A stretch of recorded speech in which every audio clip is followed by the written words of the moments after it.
Salut à tous, c'est Valentin et aujourd'hui nous accueillons Yannick Matejisek dans le podcast Loop sur le triathlon. Bien s'écouter, c'est le plus important parce qu'après derrière sinon tu te blesses. Ça m'a vraiment fait du bien et à la tête et même du coup sur mes perfs. Les veilles de course, souvent je me revisualise quand j'arrive à T1 ou à T2. Le triathlon c'est quelque chose, c'est un sport qui fait que je pense qu'il n'y a pas mieux pour se connaître.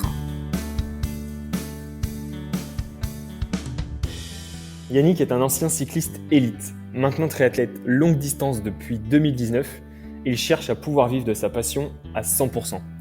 Il a réalisé un super résultat récemment sur l'Half Ironman d'Aix-en-Provence avec un total de 4 heures et 8 minutes et surtout une victoire en groupe d'âge. Dans cet épisode, nous allons bien comprendre son mode de vie, sa préparation physique et ses enjeux sur la suite de la saison. Il nous partage son quotidien de sportif et de policier en même temps et surtout sa vision du triathlon et du sport en général. Je laisse place à notre invité du jour, Yannick. Hello Yannick, c'est vraiment un plaisir de te recevoir aujourd'hui sur le podcast Loop sur le triathlon. Je vais te laisser te présenter dans un premier temps, nous dire quelques mots sur toi et après j'aurai une petite question d'introduction pour lancer ce podcast. Salut Valentin, merci beaucoup de me recevoir, je suis ravi d'être avec toi aujourd'hui. Alors moi c'est Yannick Matejisek, j'ai 30 ans. Donc je fais du triathlon depuis environ 6 ans et depuis seulement 4 ans je me suis lancé dans le triathlon longue distance. Après j'ai toujours été sportif depuis toujours, un peu touche à tout, j'ai touché au foot, au badminton, au tennis de table, au rugby, au tennis. Et puis après, pas mal de cyclisme pendant 9 ans. Après, à côté de ça, je travaille du coup à 100% en horaire décalé de soirée. Je fais 16h, 1h30 du matin. Ah Et oui. puis du coup, je vais quand même, je vis des journées quand même qui sont un peu à 1000 à l'heure, si je puis dire, bien minutées et bien organisées. Donc, faut vraiment que je m'organise les journées. Tu vois, c'est pour ça que voilà, quand on s'est dit qu'on devait se voir la semaine dernière, il y a des moments tu te dis bon là, je pense qu'il n'y a pas de possibilité là, mais on se cale quoi. Eh ouais, j'imagine. Ouais, c'est trop cool. Et puis je pense qu'on a les mêmes problématiques parce que moi de mon côté aussi perso, je fonctionne beaucoup avec l'organisation pour justement faire face à tous les besoins qu'on a nous de notre côté. Parce que toi, j'imagine que tu as le taf, tu as le sport et tu as plein d'autres sujets du coup Ta tout vie autour quoi. perso, forcément, il y a tes amis, t'essayes de les caler et de faire plaisir un peu à tout le monde, ta copine, voilà, aussi tes parents de temps en temps, la famille c'est important. Et Donc ouais, c'est vrai que tu minutes tout, mais après derrière le mieux c'est d'être bien entouré, que les gens comprennent que de faire tout ça, voilà, c'est important pour toi et derrière aussi ça devient du coup important pour eux que nous passionnés en tant que passionnés on fasse ça le plus à fond possible, tu vois. Je veux dire que ce soit toi avec tout ce que tu fais à côté ou moi, tu vois. ouais, c'est sûr. Ça me permet de faire la question d'introduction. Peux-tu nous expliquer une journée type de ton quotidien? Donc celle que tu fais assez régulièrement ou que tu aimes faire. Ouais, bah alors je vais t'en détailler deux du coup, parce que Ok. du coup je vais avoir une journée où je bosse Ouais. et une journée où je bosse pas, parce que j'ai quand même des jours j'ai des jours de repos. Donc Ok. une journée où je taffe, si tu veux, selon aussi ma fatigue générale, c'est vraiment ça aussi où tu dois t'écouter, et, surtout quand tu travailles dans les horaires que je t'ai donnés. Il y a des matins, ben, tu peux pas te lever. Et il y a des Ouais. matins où tu peux te lever. Mais admettons, voilà, je peux me lever, donc je vais pouvoir me lever à 6 heures. Si d'ailleurs j'ai vraiment besoin de sommeil, je vais me lever plutôt vers 9 heures. Et c'est quand même de manière plus générale que je me lève à 9 heures pour pouvoir me laisser de sommeil, du sommeil un peu. Et là, j'effectue 2 à 3 sports. Donc ça reste quand même assez court sur une journée de boulot parce que voilà, si je me lève à 9 heures, le temps que je déjeune, etc. Donc je vais faire vélo course à pied ou natation course à pied ou voilà, souvent 2 sports, Ok. voire les trois selon. Et après derrière, 14h30, fini les sports, douche, je me prépare à manger pour le midi et le soir, je mange et à 15h30 je pars au boulot. Et Ok. après, je rentre à 2 heures du matin, parce que j'ai un peu de route quand même. Je rentre à 2 heures du matin si j'ai pas fait d'heures supplémentaires chez moi.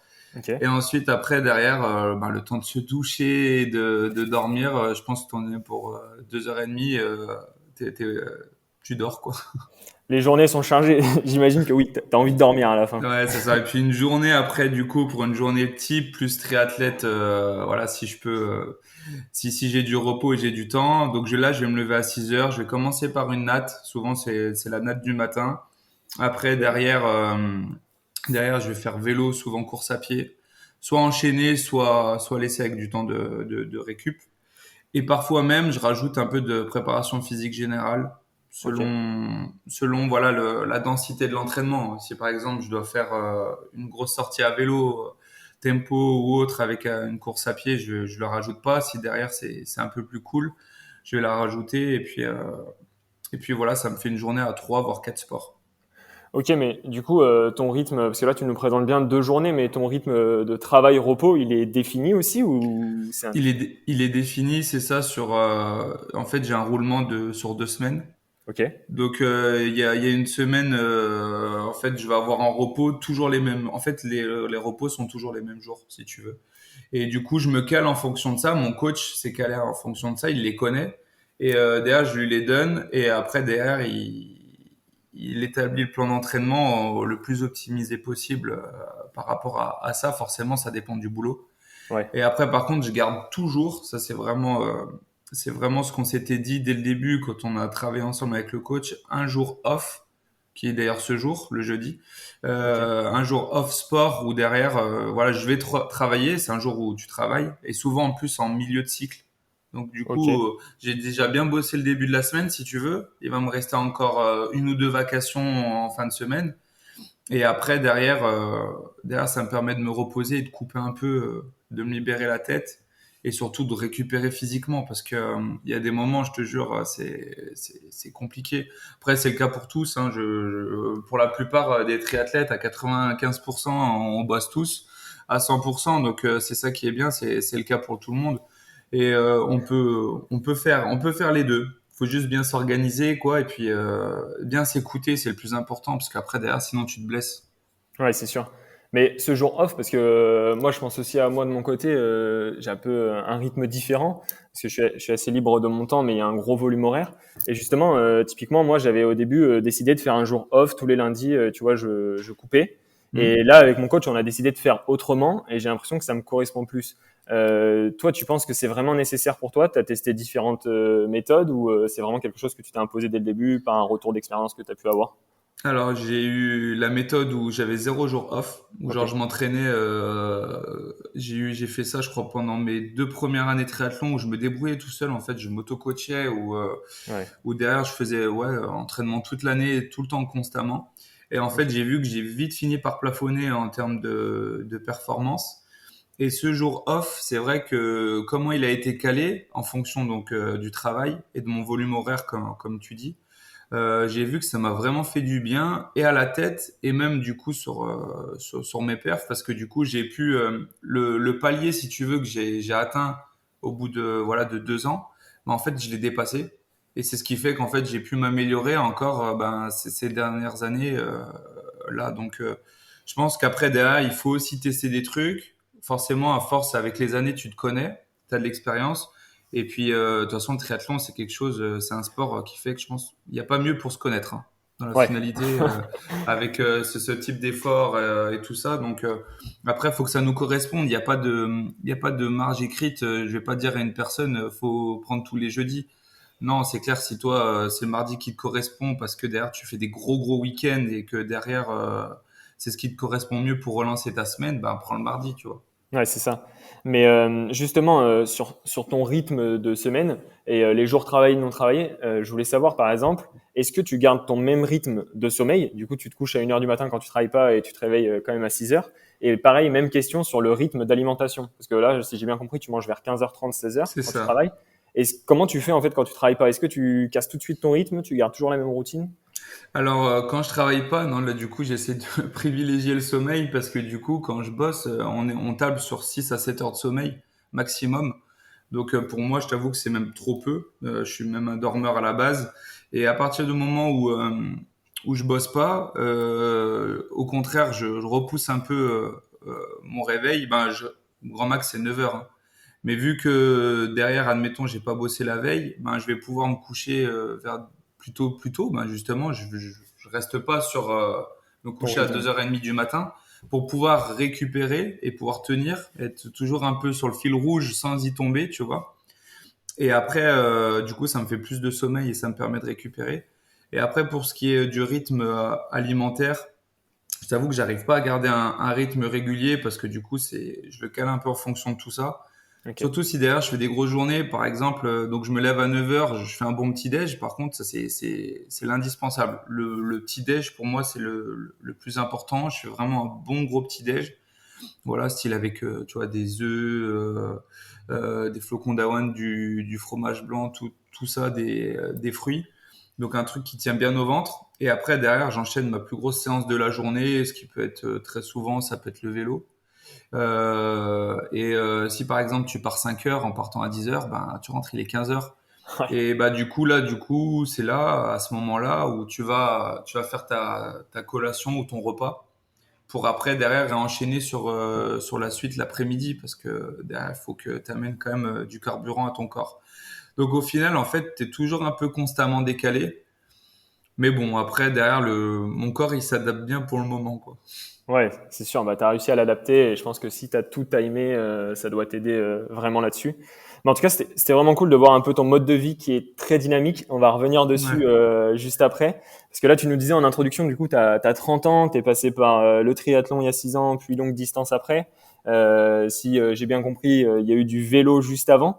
Est-ce que tu peux nous faire un zoom sur Yannick il y a 15 ans, 20 ans, enfin, comment tu étais jeune? Est-ce que tu as touché le haut niveau avant? Comment tu te situais sur le sport en général? Alors, sur le sport, il y a 15 ans, on va dire que j'ai toujours apprécié la compétition, j'ai toujours été un compétiteur. Donc, par exemple, pour te donner l'exemple du vélo, qui justement, c'était à peu près il y a 10-15 ans, je crois que j'ai commencé à 12 ans Ok. jusqu'à 23 ou 24 ans, un truc comme ça. Et j'ai toujours fait, voilà, j'ai été en division nationale 1 et 2 dans les équipes. Bon, après, je m'entraînais vraiment bien moins. Là, tu vois, je suis plus à 20-25 heures semaine avec le triathlon. À l'époque, c'était plus 8 heures. Parce qu'en fait, voilà, je me professionnalisais pas, en fait. Comme là c'est vraiment l'envie que j'ai à l'heure actuelle. Ok. Là, c'était plus, je le faisais par envie. J'étais content de le faire, j'étais content de faire mes compétitions tous les week-ends, parce que là, en plus, c'était des compètes quasi tous les week-ends, donc ça prenait quand même pas mal de déplacements. Mais surtout, pendant ma période scolaire, j'avoue que j'ai eu ma période sortie, quoi. Ma Ouais. période sortie étudiante, que j'ai pas voulu louper et que j'ai pas loupé. Et là-dessus, j'en suis bien content. Donc, ça m'arrivait même, tu vois, si tu veux, pour te dire, de sortir les samedis soirs jusqu'à 1h du matin, avoir bu un peu d'alcool et d'aller sur la course le dimanche, quoi. Tu Alors le fais plus bon, maintenant. non, évidemment non. Alors je t'avoue que j'étais loin d'être exceptionnel ou autre, jamais personne m'aurait remarqué ou quoi que ce soit d'autre. Mais au final, j'étais content quand même de ce rythme de vie. Je m'en satisfaisais vachement parce que du coup, voilà, j'ai pu profiter. Alors après, voilà, j'étais à bon niveau, mais là, on parle pas du haut niveau comme ceux que maintenant tu vois à la télé sur le Tour de France, qui sont passés en fait par les divisions nationales 1 et 2 aussi, mais sauf que ils gagnaient des courses et t'entendais parler d'eux tous les week-ends. Moi, j'étais le mec qui derrière, je crois, sa meilleure place en élite nationale, si tu veux, ça devait être 40-45e. Donc au C'est déjà bien. final, bon, ouais, bah voilà, après derrière, tu fais ce que tu peux avec les armes que tu as, mais quand tu t'entraînes 10 heures, au bout d'un moment, ça reste du travail, il faut borner. Et derrière, le mode de vie et aussi tout ce qui est alimentaire, alimentation, voilà, ben, voilà, éviter l'alcool, le sommeil, etc. Forcément, c'est autant important que l'entraînement. Et quand, pas qu'il y a rien qui va, mais t'imbriques pas ça correctement, ben forcément tu peux pas demander à ton corps d'aller des courses derrière. C'est compliqué. Donc voilà. Après, ça m'allait bien. Et puis tu vois, j'ai eu ce déclic. Là, je me suis dit par contre là pour le triathlon, voilà, ma période jeune entre guillemets, on est jeune, hein, mais elle Oui, est ça va. passée. Elle est passée. Là maintenant, j'ai envie de tenter. Tu vois, j'ai envie de vivre mon rêve un peu de triathlète à bon niveau. Voilà, j'ai quand même pas le niveau d'Arnaud Guillou ou William Menson ou autres, tu vois, voilà, qui sont des gars que que j'admire vraiment, mais derrière, après, tu te mets un objectif et Ouais. t'essayes d'y aller.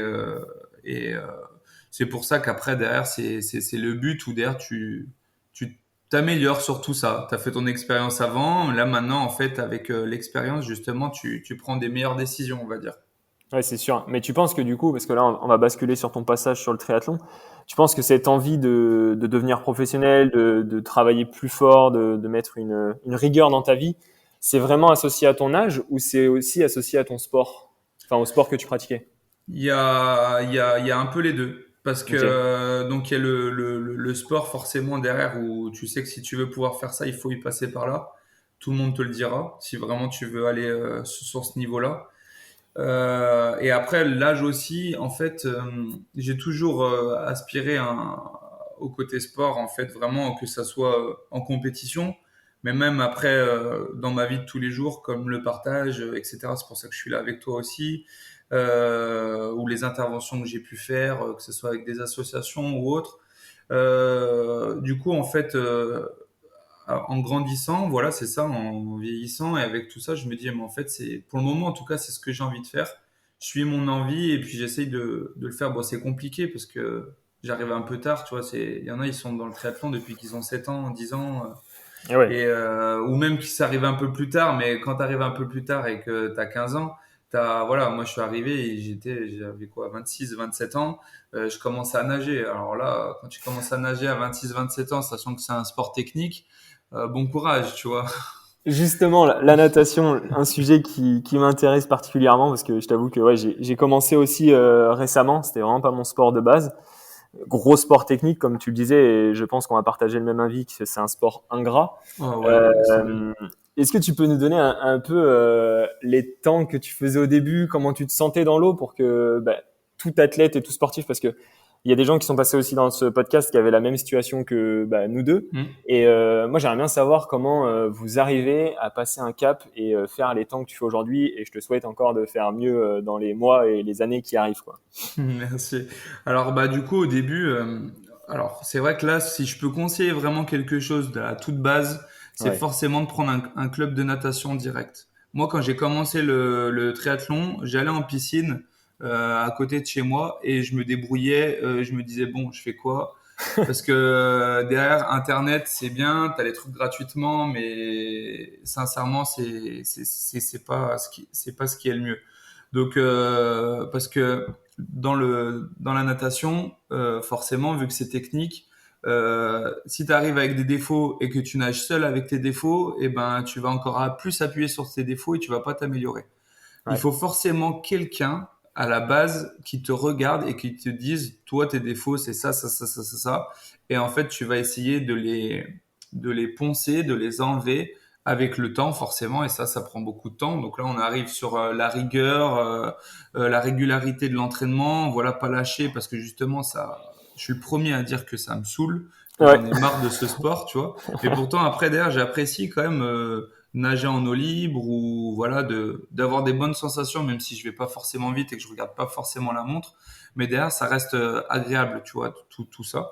Moi en plus j'ai la chance d'avoir un lac à côté, mais du coup pour revenir à ce que tu me disais au début, je pense que je devais nager allez pour te dire en bassin de 25, sur des 100 mètres. Je me souviens quand j'avais réussi à intégrer des personnes que j'ai rencontrées en piscine qui nageaient un peu aussi.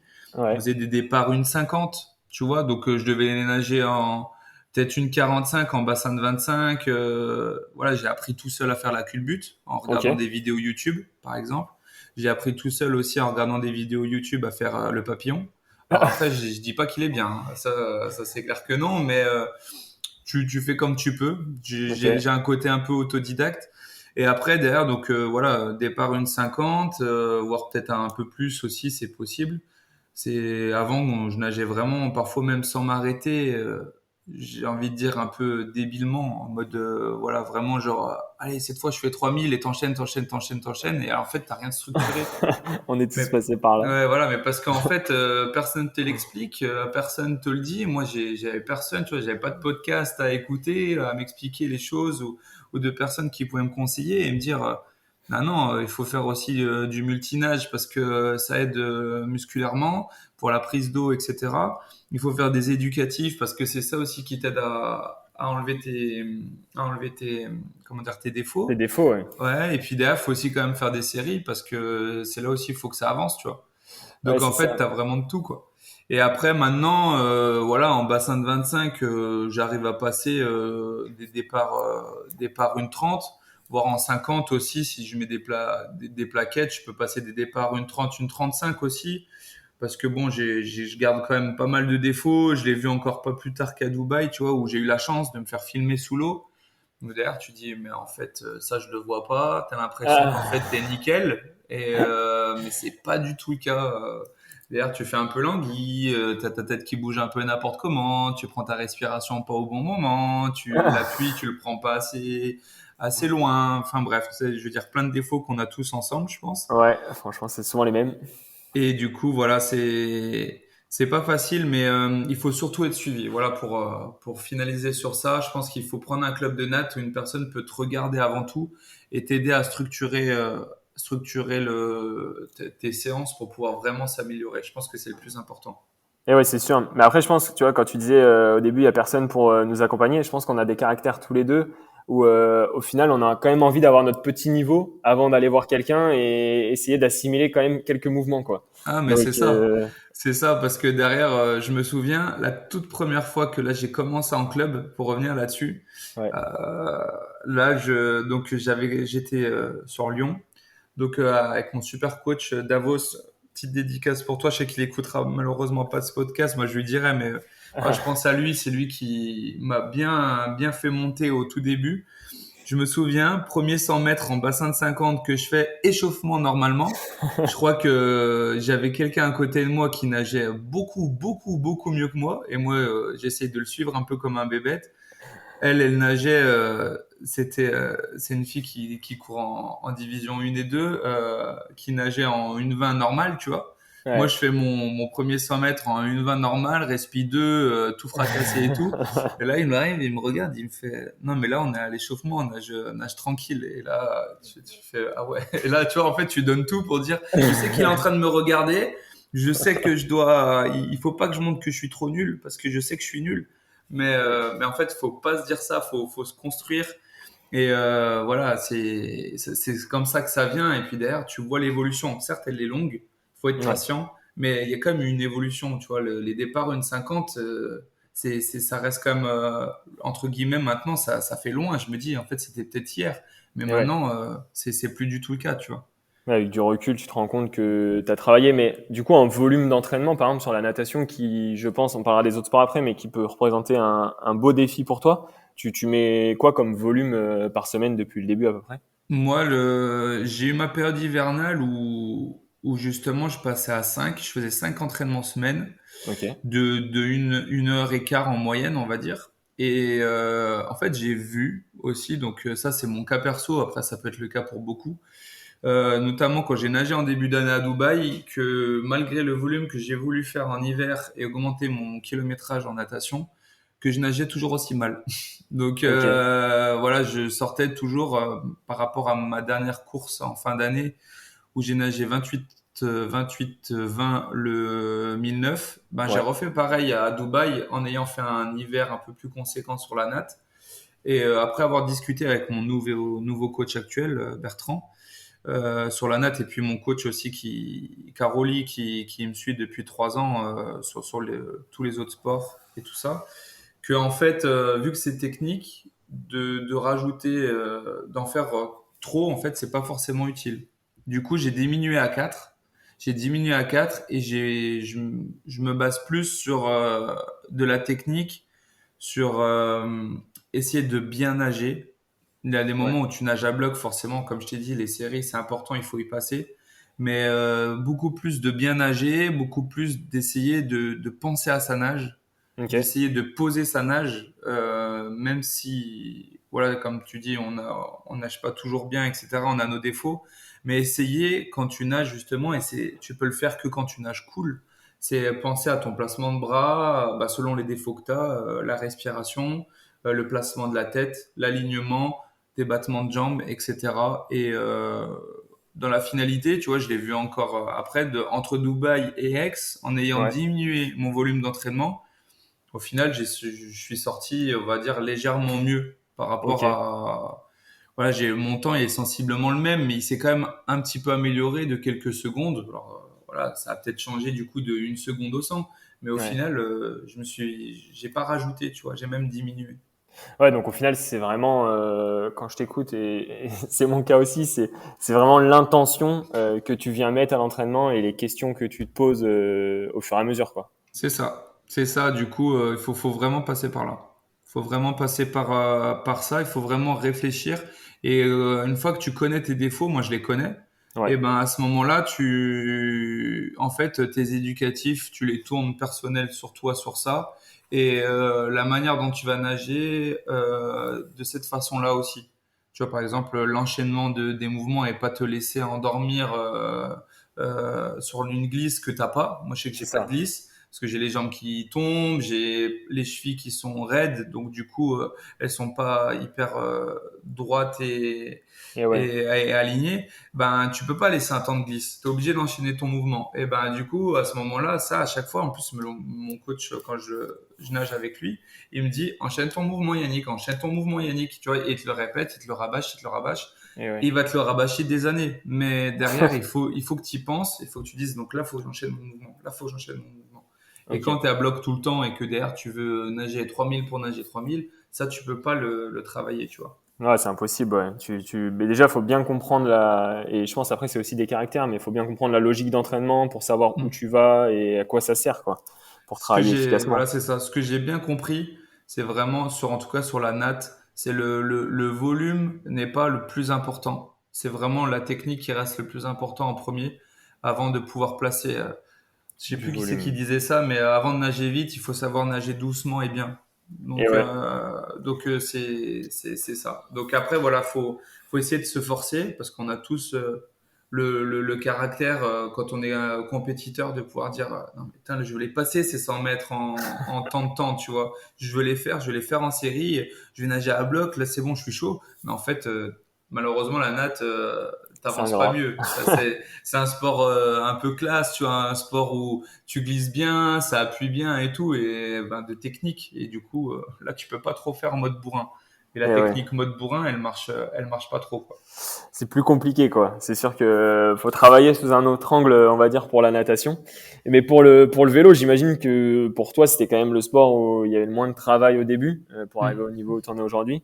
Mais moi, ce qui m'interroge, c'est surtout la partie course à pied. Tu courais avant un petit peu ou c'est vraiment venu sur le tas et tu as travaillé et tu as trouvé des similitudes avec le vélo ou un autre sport? Bah, moi, je courais pas du tout, non. J'ai commencé à courir quand je me suis mis aussi au triathlon. Bon, après, je suis passé par l'armée un peu, donc forcément, il y a des moments où tu courais un petit peu. Ouais, Mais voilà, c'était pas de la course à pied comme on connaît maintenant. Tu sais, tu cours en groupe avec tout le monde, tu vas faire 10 bornes et voilà, tu vas faire après le parcours du combattant et compagnie, ce ouais, genre de truc ou autre. Mais c'est pas vraiment de la course à pied comme ça. Donc ouais, je suis arrivé vraiment sur le tas. Et l'avantage que j'ai, je pense, c'est le fait d'être ancien cycliste. ouais, L'enchaînement après avec la course à pied fait que j'arrive à assez bien enchaîner. Parce que le vélo, en fait, vu que j'en ressors pas si mort que ouais. ça te permet de bien enchaîner. Et ouais, c'est sûr. Mais sauf que au niveau cardio, t'as pas senti quand même une petite problématique au début parce que la différence avec le vélo, c'est que ton cœur il va monter très très vite, quoi. Tu t'es pas senti en difficulté sur les premières séances de VMA ou au seuil sur la course à pied ou Ah, ça a si, été? si, si, bien sûr. Sur la course à pied, au début, c'était très compliqué. Et ouais, Je m'en rappelle mon premier 10 bornes que j'ai fait, parce que du coup, j'ai eu ma période avant de de me spécialiser sur le long. Donc, je faisais DS et DM, et puis je m'amusais à droite à gauche à faire les 10 bornes des ouais, communes du à coin. côté, tu sais, voilà. Et je crois que mon tout premier 10 bornes, j'étais en 37 minutes, un truc comme ça. Et, euh, et du coup, voilà, tu vois que t'es pas du tout dedans, que derrière tu galères, t'as beau pousser aussi fort que tu peux sur tes jambes ou autre. Forcément, il y a quelque chose à travailler et ça, pareil, c'est du travail sur le long terme. Et c'est vrai que c'était compliqué au début d'arriver aussi sur ce sport-là aussi, hein. Ouais, j'imagine.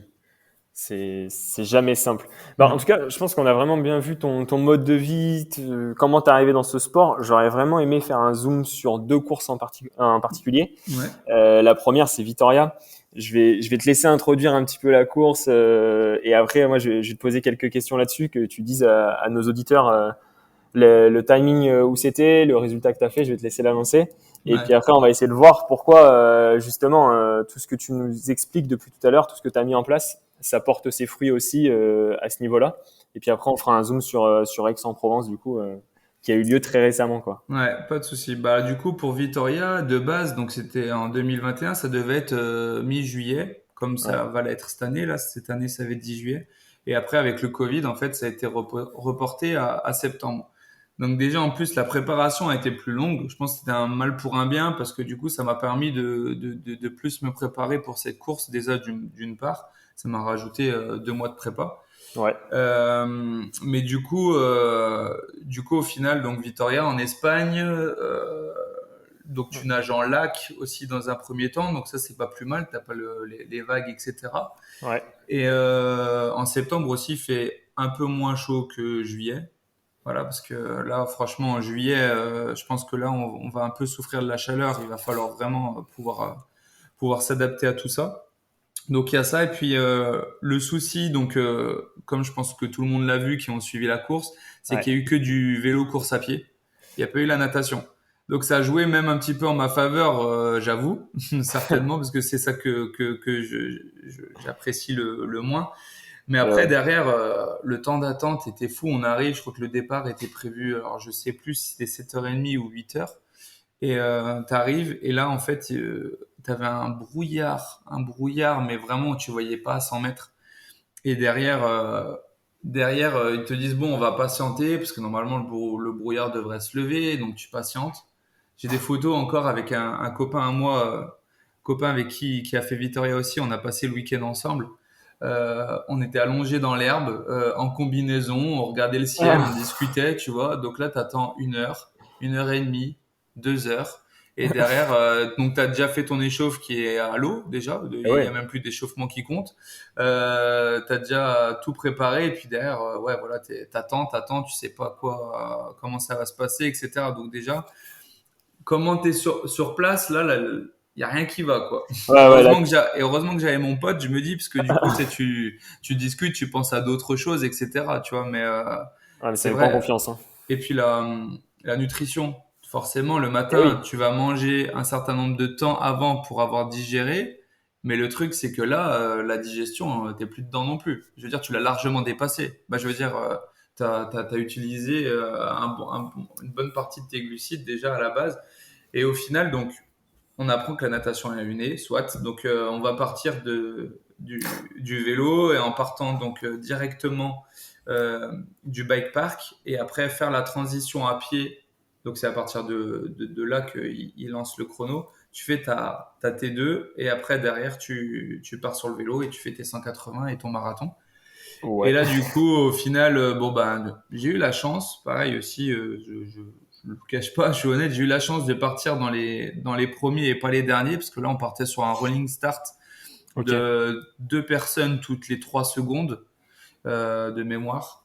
Ah ouais, ça va Donc, vite après, hein. donc, du coup, au final, ça va vite, mais derrière, quand tu es le 1500e, Ah oui, non. C'est calcul, l'horreur. tu fais C'est même, l'horreur. tu divises par deux, tu fais x3. L'attente, elle est quand même assez Ouais.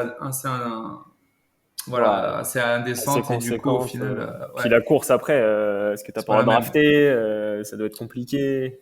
Ben moi, l'avantage, moi je trouve que c'est un avantage, c'est que vu que je suis parti dans les premiers, au bout de 5 kilomètres, grosso modo, j'étais derrière la voiture ouvreuse. Quand je dis Ok. derrière, c'est que je l'avais en point de mire tout devant. Donc moi, il n'y avait pas de question de draft, de groupe ou quoi. Ok, j'ai fait ma course de A à Z tout seul. J'ai fait un contre-la-montre de 180 kilomètres tout seul. Et, euh, et du coup, Solide. ah ouais, ouais. Et puis, donc voilà, il n'y avait pas de question à se poser. Et donc après, derrière, peut-être que ça a drafté ou pas, j'en sais rien, peu Ouais. importe, je m'en fous. Et après, derrière, tu poses et après, je suis parti sur mon marathon aux allures qui étaient calculées.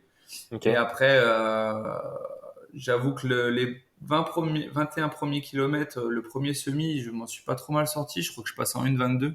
Ok, ouais. Et après, j'ai accusé un peu le coup sur la deuxième partie, où j'ai eu un peu plus de mal.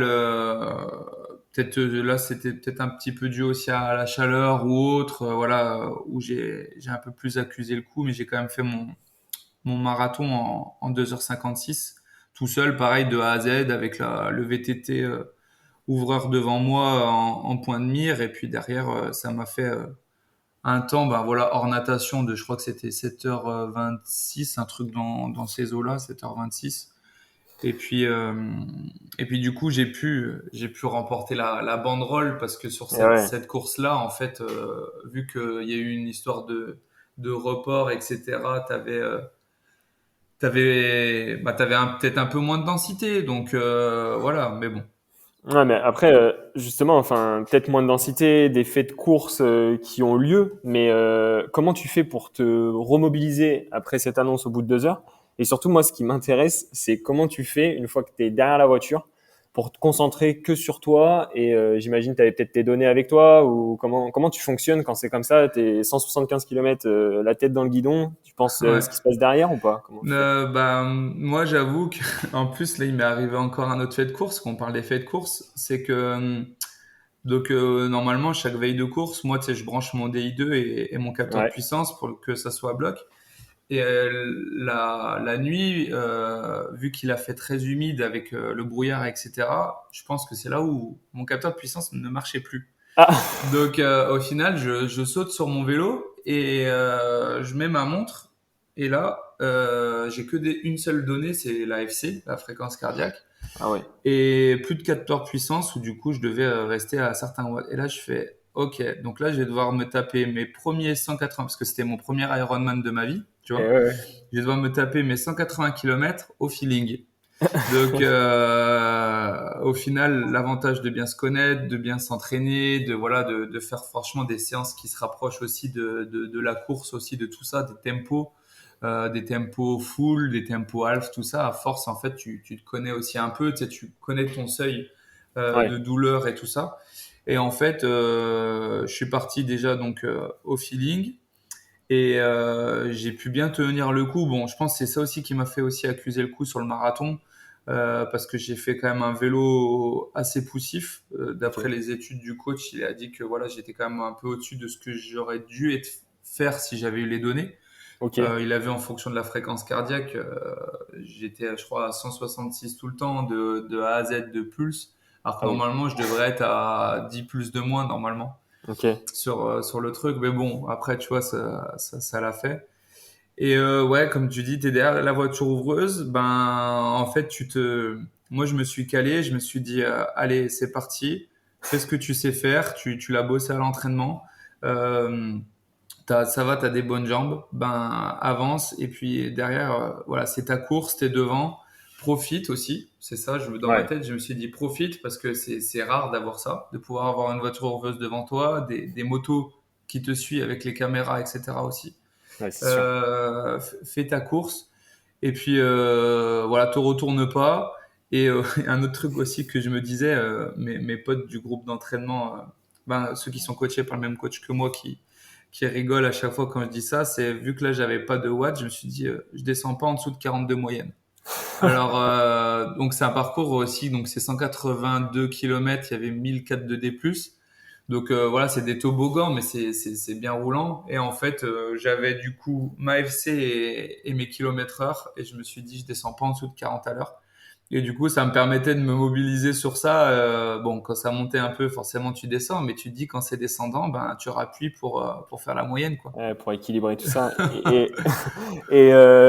Tu penses que tu as mis combien de watts à peu près là sur la Là, je course? pense que j'étais aux alentours de. Alors, les watts, je précise aussi, c'est propre à Ouais. chacun, hein. Eh oui, Forcément, oui. moi, je vois un mec comme Arnaud Guillou, Samuel Lowe sur Ironman, ils vont faire 380, 350, 380. Alors, moi, c'est pas du tout le cas. Moi, j'étais plus, je pense, aux alentours de 270.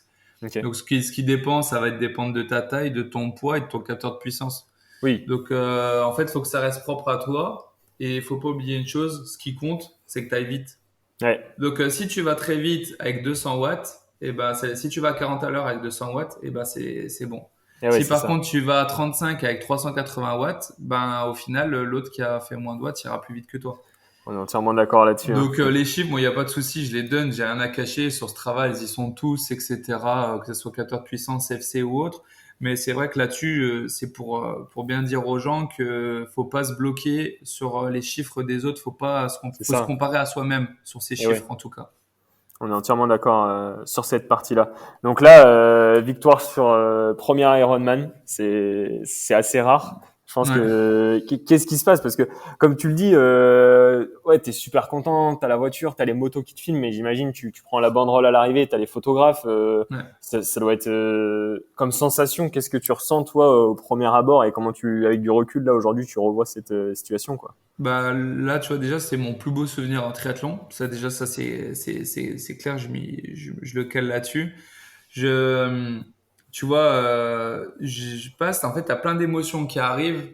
T'es déjà super heureux de finir un Ironman, même si t'as enlevé la natation, parce que t'as quand même mal de partout. Tu vois, moi, je veux dire, Ouais, j'étais sur les derniers 100 mètres, j'étais à deux doigts d'avoir des crampes. Je ralentissais mes pas, tu vois. Déjà que je suis pas beau à voir courir, alors là, c'était Sanders fois 1000, tu vois. Tu fais comme tu peux pour passer la ligne.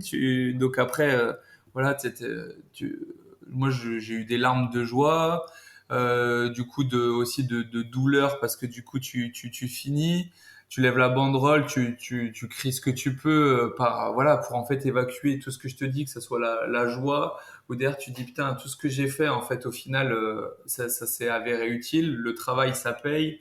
Euh, voilà, toutes ces choses-là, j'ai des périodes de doute comme tout le monde. Je suis pas un surhomme. Hein, voilà, il y a des moments, ouais, t'as des séances, elles passent pas. Hein. Des ouais, séances, genre, voilà, une séance typique où justement j'ai eu des doutes qui sont venus, où j'ai écrit à mon coach, je vais pas y arriver sur ce marathon et tout. J'avais 40 bornes à faire avec un ouais, gros tempo. Au bout de 18 km, j'ai pété, j'ai fini en footing. J'ai dit, allez, stop, il faisait trop chaud, j'en pouvais plus, j'avais pas les jambes.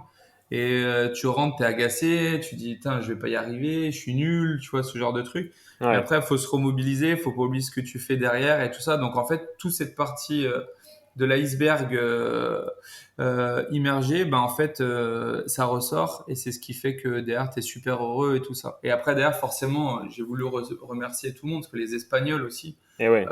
ils sont, voilà, ils encouragent, mais c'est des malades. Ils crient et tout, machin, voilà, c'est top. Donc du coup, ça te donne des frissons. Et après, Ok. une fois que j'ai soulevé la banderole, que voilà, il y a les photos qui ont été faites, je suis allé checker toute la finish line comme je pouvais avec les jambes que j'avais en poteau. Et après, derrière, bah voilà, après derrière, tout le monde te pose des questions. Tu fais des photos un peu à droite à gauche avec des personnes qui te le demandent. Voilà, c'est quelque chose que quand tu le vis, c'est assez fou, quoi. Ouais, j'imagine que ça doit être incroyable et t'as pris de l'avance sur la dernière question du podcast qui était quel est ton meilleur souvenir en triathlon? Bah, du coup, Mais celui-là. Ah, c'est ouais, obligé. classique, Ouais. franchement normal. Et du coup, donc là, on voit quand même que t'as validé un bon bloc, un incroyable résultat, bravo à toi. Et il y a Merci. 15 jours, t'étais sur Aix-en-Provence. Là, si je dis pas de bêtises, tu fais 4h08 sur le half. Ouais, c'est ça. C'est Donc, ça. et d'ailleurs, ça me fera te poser une question juste après, parce que on est bien d'accord, du coup, tu es sur la catégorie amateur C'est ça. sur tout le circuit Ironman. Donc là, tu gagnes en catégorie d'âge. Oui. Donc, pour toi, là, tu as validé quand même un bon bloc d'entraînement et des bons progrès par rapport à il y a 2 ans, quoi, si j'ai bien compris sur Ouais, ce c'est ça. half-là, quoi. C'est ça, déjà, tu vois, quand j'ai fini Vitoria, donc je me suis dit, bon, j'ai fait quelque chose de bien, c'est super. Après, forcément, tu as toujours eu des critiques, des personnes qui disent, mais il n'y a pas la natation, ça aurait peut-être été différent avec la Ouais, toujours natation. pareil. Les si, les mi, tout ça. Bon, après, derrière, tu vois, j'ai parlé au deuxième, au troisième, leur temps de nat aurait été sensiblement pareil que les miens. Donc voilà, ça aurait peut-être changé avec un peu moins d'avance. Tu vois, je finis avec 11 minutes d'avance. Peut-être il y en aurait eu un peu moins. Mais enfin bref. Et du coup, je me dis, il faut que cette année, qui est ma dernière année amateur, parce que du coup, grâce Ok. à la victoire à Vitoria, j'ai pu me qualifier à Hawaï. Et pas donc pour l'année 2021, parce que c'était en septembre, mais du coup pour l'année 2022. Donc le 8 Ok. octobre là prochain, je serai à Hawaï sur les championnats du monde Ironman. Et du coup, je me dis, ben, parfait, cette année encore en amateur, je vais déjà montrer que je peux confirmer ce que j'ai fait.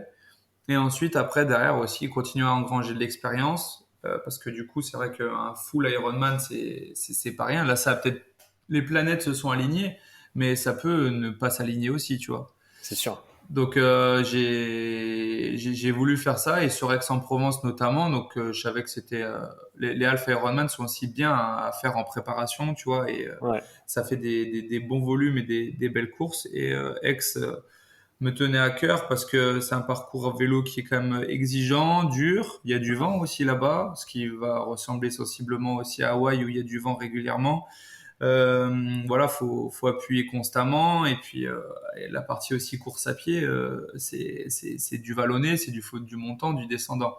Et Ouais. ça se rapprochait pas mal. Bon après, moi j'ai été quand même malade malheureusement 3 semaines avant. Ok. Je suis arrivé, j'étais pas du tout serein. Franchement, je suis arrivé sur le Half d'Aix-en-Provence. Je savais pas où du tout j'en étais. J'étais en période de doute complet parce que j'ai passé 2 semaines avec une grosse grippe. Ok. J'étais en PLS total entre 38,5 et 39,5 de fièvre tout le temps. Donc là, j'étais en arrêt pendant ces 2 semaines-là. Et après la dernière semaine, qui est la semaine de course, alors sensation zéro, les séances que me mettait le coach, ben, je les ai toutes bâchées. Voilà, Ok. ça allait pas. Il y a un jour, ça pouvait à peu près convenir quand tu allais faire un footing à vélo. Tu dis, bon, là, ça a l'air d'être pas trop mal. Puis le lendemain, ça allait pas. Donc, pas C'est tip jamais top, bon. tu vois. Ouais, voilà, tu te dis, bon, sur quoi je vais être. Donc, après, au final, la course, tu vois, j'ai pu le faire quand même avec les armes du moment que j'avais, donc je suis content, je suis super content d'avoir fait ce que j'ai fait, parce que surtout qu'avec je crois il y avait aussi 35 ou 40 pros Ouais. hommes qui étaient présents et ça fait que je rentre dans le top 20 si je dis pas de bêtises avec les pros aussi. Donc je suis quand même assez content aussi pour ça. Je me dis que voilà, il suffit qu'aussi j'arrive dans des meilleures conditions, ça peut mieux se faire et puis voilà, mais je me satisfais largement de tout ce que j'ai fait avec les semaines que j'ai passées avant, quoi. Ouais, franchement, c'est prometteur et ça met en confiance pour la suite de la saison, quoi. Et justement, enfin là, on voit tout en mode de vie. Ensuite, on a vu un peu les compétitions. Et j'avais juste deux, trois questions vraiment axées sur la partie, on va dire, à côté, Hmm. qui fait partie du triathlon dans le sens où, enfin là, tu t'en parles souvent, mais l'accompagnement par des coachs, est-ce que tu es accompagné sur la partie mentale, sur la partie nutrition? On en parlait tout à l'heure en off, mais tout ce qui est aussi kiné avec un suivi individualisé. Hmm. Quels sont les choix que tu as fait toi et qui te semblent aujourd'hui intéressants sur toute cette partie-là? Alors là, depuis justement cette année, depuis 2022, chose que j'ai remarqué, et voilà, c'est tout ça en fait arrive un peu avec l'expérience. Et bon, si tu peux le faire avant que ça t'arrive, c'est bien aussi. C'est pour Ouais, ça qu'on en parle. Pour revenir, tu vois, sur le kiné, je me suis blessé 2 semaines avant Dubaï sur la partie course à pied avec une tendinite au tendon quadricipital. Donc ça, c'est le médecin qui me l'a dit. Donc au final, depuis ça, je me suis dit, il faut que je trouve un kiné en urgence. Ce que j'ai pu faire, j'ai eu de la chance. J'ai pu trouver un kiné en urgence. Et puis maintenant, en fait, à partir de ça, je garde une séance semaine chez le kiné. Sur ma période, du coup, sur ma journée off de, de sport, où là, ok. j'y vais tout le temps. Donc ça, je trouve que c'est super important parce que quand bah, voilà, tu as des douleurs, ça permet d'être suivi tout de suite pour voir déjà si tu as besoin de voir un médecin ou pas derrière, parce qu'il bosse en collaboration avec un médecin forcément. Et après, derrière, si tu as besoin d'augmenter ton nombre de séances ou pas. Et après, derrière, sinon, ben voilà, tu fais tes étirements, tes petits massages ou autres. Donc ça te Ouais, permet quand même une récupération en plus de tout ce que toi tu peux faire à côté. c'est ça. Et puis après, voilà, c'est un ensemble. Niveau donc suivi coaching personnalisé avec mon coach Caroli Spi, qui me suit maintenant depuis 3 ans, qui Ouais, m'a fait d'ailleurs arriver là où j'en suis, et c'est grâce à lui où j'en suis là. Donc je lui en remercie.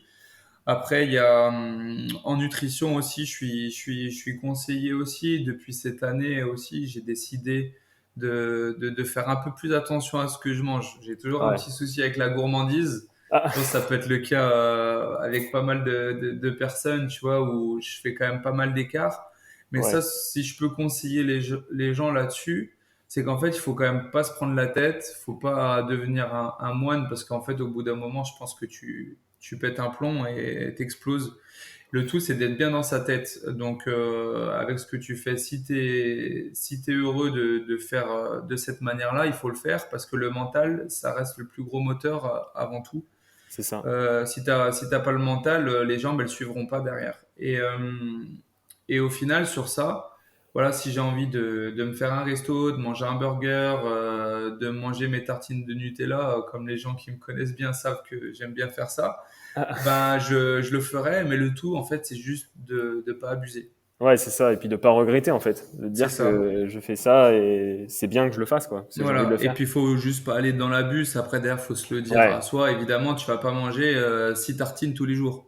ouais, c'est ça. Voilà, tu peux te faire des tartines de Nutella forcément après un gros entraînement où t'as grillé tes 3000 calories minimum ou quoi. Bah là, tu te dis, putain, là, je me suis rentré bien dedans. Bah écoute, là, j'ai envie de me faire plaisir, tu vois. Je vais me prendre une petite tartine de Nutella, nickel, avec mon café. Bah en fait, au final, franchement, il n'y a pas plus d'incidence que ça. Faut pas se prendre plus la tête que ça non plus, tu vois. Ouais, c'est sûr. Mais justement, là, tu le disais un peu et j'ai l'impression que je sais pas sous quel angle tu l'as travaillé, mais la partie mentale, toi, tu te fais accompagner là-dessus. T'as des méthodes que tu t'appliques, la visualisation, d'autres méthodes, parce que j'ai l'impression que tu as quand même pas mal de recul sur cette partie-là.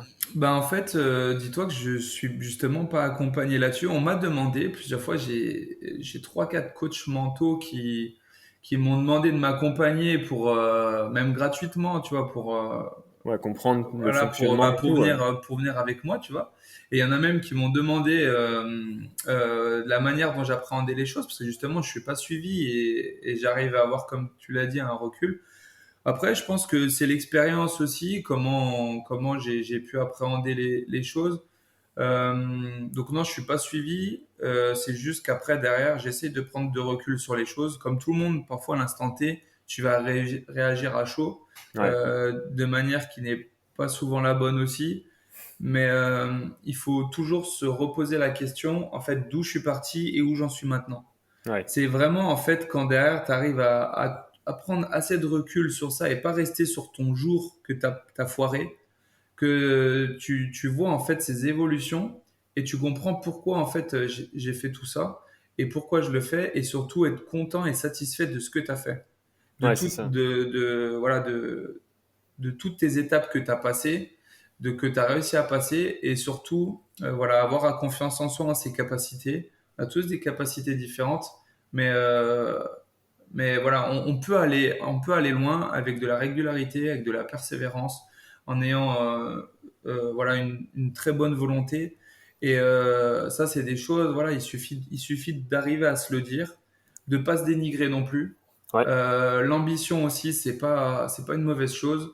Il faut pouvoir se mettre des objectifs parce que c'est aussi comme ça qu'on avance avec ces objectifs-là. Parce que faut pas, voilà, se dénigrer et serait aussi derrière peut-être se tirer même vers le bas, tu vois. c'est Mais sûr. derrière se mettre des objectifs, voilà, admettons, tu veux faire, j'ai n'importe quoi, une 15 au semi-marathon. Si même pour le moment tu en une 20, mais c'est largement possible. Ouais, Ce pas de sera barrière. largement faisable et faut juste prendre le temps. Et là-dessus, suivre, continuer sa ligne de conduite et ça va le faire. Et du coup, j'avoue que j'arrive à me le dire tout seul. Et Ouais, pour, ça se voit dans tout ce que tu as dit depuis le début. Là, ce que tu dis maintenant, tu as fait plein de parallèles dans tout le podcast, justement sur cette partie-là, quoi. Et c'est vrai que c'est assez impressionnant le recul que tu as et les parallèles que tu fais un peu dans chaque sport. Parce que je quand crois que tu je dis, ferai coach mental plus tard, je c'est pense. ça, bah ouais, en vrai, c'est ultra intéressant. C'est ultra Non, mais intéressant. voilà, ce sera une formation. Pourquoi pas passer à réfléchir plus tard. Mais et il y a une autre question aussi que tu m'as donnée et Ouais, là aussi je vais répondre. Ça pourra peut-être aider les gens. C'est la visualisation ok, que tu as ouais, dit. Moi, ouais, je le fais pour les transitions. Alors, tu vois, justement, je sais que c'est des méthodes qui sont utilisées notamment par les forces spéciales à l'armée. Ouais. Et ça, c'est quelque chose que j'ai toujours fait en fait naturellement et seul. Les veilles de course, souvent, je me revisualise quand j'arrive à T1 ou à T2 et plusieurs fois pour qu'en fait ça devienne automatique quand tu arrives sur place et que justement tu te perdes pas, que ça soit Et ouais. sur là où tu as posé ton vélo, que ça soit sur comment enlever ta combi, que ça soit sur ranger tes affaires, où tes affaires sont placées aussi.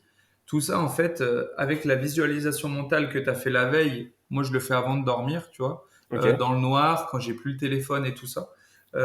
Et un petit peu de nouveau aussi le matin quand j'arrive sur place, je me remets ça plus en accéléré, je me le refais. Et puis, tu vois, quitte à faire tes propres mouvements, tes air mouvements, entre guillemets, Et tu ouais. vois, genre là, tu vois, je suis en train de mettre mon casque, tac, ok, je prends mon vélo, je pars, tu sais, les yeux fermés, ok, là, je pars, là, je mets mes chaussures, je les enfile comme ça, hop, et voilà, sur ce genre de choses. Et après, au final, bon voilà, je dis pas qu'il y a toujours à améliorer au niveau des transitions, mais j'ai jamais fait des transitions horribles et je me suis jamais trompé à me dire ah merde mon vélo je l'ai dépassé, Ouais, ça ah devient mince, automatique, quoi. Quand c'est t'arrives, ça, bam, t'as déjà fait le truc dans ta tête, toi. c'est ça. Et en fait, c'est vrai que le cerveau il est bien fait là-dessus. Ouais. Ça me permet de pas me louper en tout cas, bah, pas d'avoir de gros loupés. J'ai eu des Oui. loupés en transition comme tout le monde. Voilà, il faut acquérir de l'expérience, Passer par là.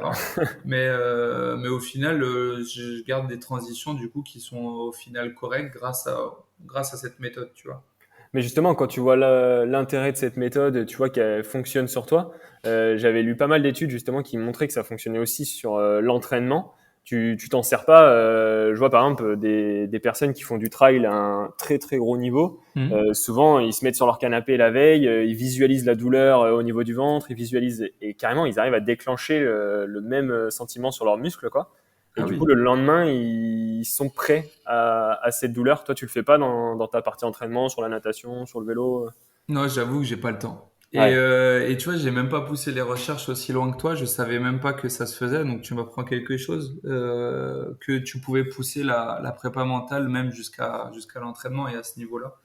Mais c'est vrai que j'ai pas le temps, quoi. Tu rentres à 2 heures du matin, j'ai qu'une Et ouais, seule c'est envie, ça. c'est dormir. Ouais. Et quand je me lève, après, c'est là où tu commences ta journée minutée. Et en fait, le moment sur le canapé, où déjà j'aurais cette possibilité-là, je peux pas encore la faire. Si j'arrive Je à être comprends. accompagné et être pro à 100%, pour de vrai plus tard, j'essaierai certainement parce que comme tu dis, si des champions le font, c'est qu'il y a forcément des gains.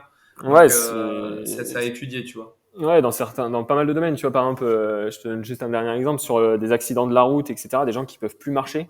Ah oui. Les mecs, le médecin, il leur dit tu peux plus marcher. Et eux, ils vont faire sur leur lit d'hôpital la visualisation. Ils se voient marcher, et c'est des cas miracles qui marchent 6 mois après, quoi. Ah ouais, c'est génial. Bah ouais, Et tu vois, c'est que ça prouve que ça marche, quoi. ouais, il y a un truc. Bon, bah, en tout cas, à fouiller, c'est super intéressant tous ces sujets. On va finir par deux questions que j'ai l'habitude de poser en fin de podcast, mais tu as déjà répondu du coup Ah, à une. une de nos questions. Du coup, bah, la dernière, ce que je voudrais savoir, c'est que lors d'une séance d'entraînement difficile, justement, tu nous as en plus fait part de ça, donc c'était très gentil de ta part. Tu te dis quoi mentalement si tu tiens dans cette séance? Si, bah déjà, il y a le moment si je tiens dans ma séance et que j'arrive la séance à tenir mes watts ou mon allure, je me dis, allez, c'est bien, hein, continue, pousse. Tu vois, je me motive et je me dis, je suis content de pouvoir tenir et grâce à tous les entraînements que j'ai fait, et l'enchaînement des blocs et tout ça, tu vois, là, t'es heureux. Mais t'as le côté aussi qui arrive assez souvent, c'est quand ça passe pas. Ouais. Derrière, tu bâches la séance et que là, du coup, tu as tes doutes. Et là, tu te poses la question, tu te dis, mais pourquoi je m'inflige ça? Pourquoi, voilà, je sais pas si c'est récurrent que tu as comme réponse, mais pourquoi en fait je me fais autant mal, que ce soit sur le vélo, en natation ou en course à pied, pour au final péter, pour au final pas y arriver, C'est pour au ça. final pas réussir ou autre. Et après, c'est là où justement il faut pouvoir se remobiliser. Si d'ailleurs tu es suivi en prépa mentale ou tu as des personnes qui te suivent, pas hésiter à en parler et se remobiliser sur pas oublier le travail qui a été fait avant, que Ouais. derrière il est jamais à la poubelle, que c'est pas parce que derrière ça se passe mal un jour, et d'ailleurs ça peut être pour X ou Y raison, C'est que ça. derrière ça se passera pas bien le lendemain. ou la semaine d'après. Donc du coup, dans la finalité, il faut pouvoir se remobiliser et là-dessus, c'est vraiment important. Ok, bah franchement c'était top. Merci pour cette dernière réponse et surtout tout le podcast et tout ce que tu as pu nous dire, nous échanger, ton partage d'expérience. C'était vraiment trop cool de passer sur le podcast. Merci à toi. Merci beaucoup à toi, Valentin, surtout aussi de m'avoir accueilli. C'était vraiment, vraiment top et au plaisir quand tu veux. Avec plaisir. Allez, à bientôt. À bientôt, ciao. Ciao. Merci à toutes et à tous pour votre écoute. J'espère que ce podcast vous a plu. N'hésitez pas à me faire vos retours justement sur le contenu de ce podcast. En tout cas, on se donne rendez-vous dans un mois pour le prochain épisode de Loop sur le triathlon. Ciao!